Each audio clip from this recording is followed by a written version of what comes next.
السلام علیکم ورحمۃ اللہ وبرکاتہ۔ ویڈیو کی طرف جانے سے پہلے ایک مرتبہ نبی علیہ الصلاۃ والسلام پر درود شریف بھیجیں۔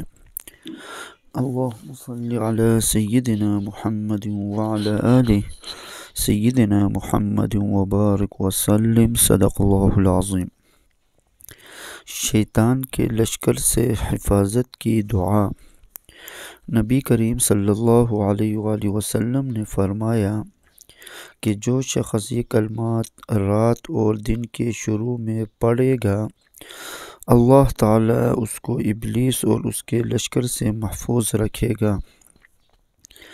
بسم اللہ ذی الشان عظیم البرہان شدید السلطان ما شاء اللہ کان۔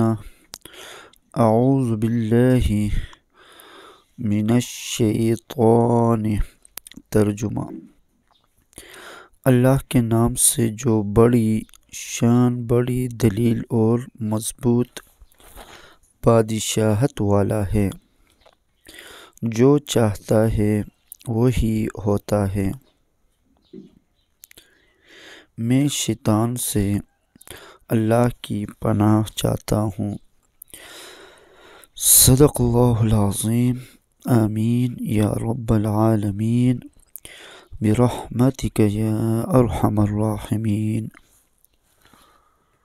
اسلامی ویڈیو کے لیے ہمارا چینل کو سبسکرائب کریں اور بیل آئیکن کو دبانا نہ بھولیے تاکہ ہمارے ہر آنے والے نئی ویڈیو آپ تک پہنچے۔ اگر ویڈیو اچھی لگے تو ویڈیو کو لائک ضرور کرنے کا شکریہ۔